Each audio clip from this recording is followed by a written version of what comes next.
Hello, everybody. Welcome to my channel here. Today we're examining what happens when you have big numbers like these in any of your pivot tables.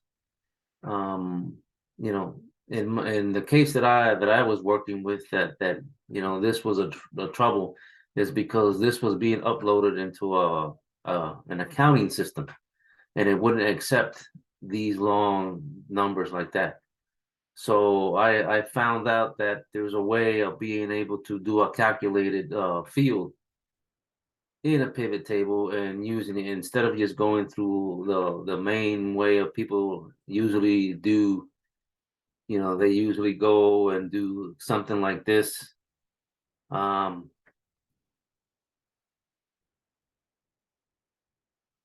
Excuse me. They do something like this.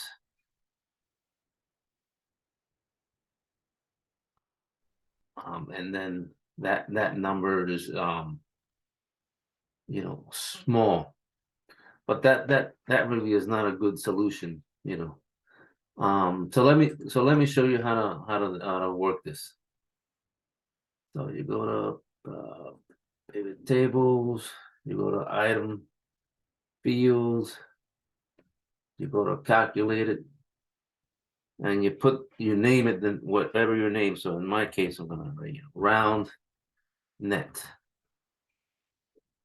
So then you come down here and you do the calculation. There it is. And then you take the name of the field that you're doing. In my case, it's this one, net. That.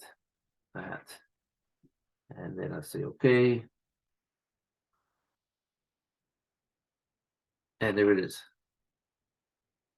And then if you don't want to show that one, you just click off the other one, and now you got a perfectly good rounded number there, and you don't have any troubles with with the large numbers. Okay. I hope this helps. Thank you very much.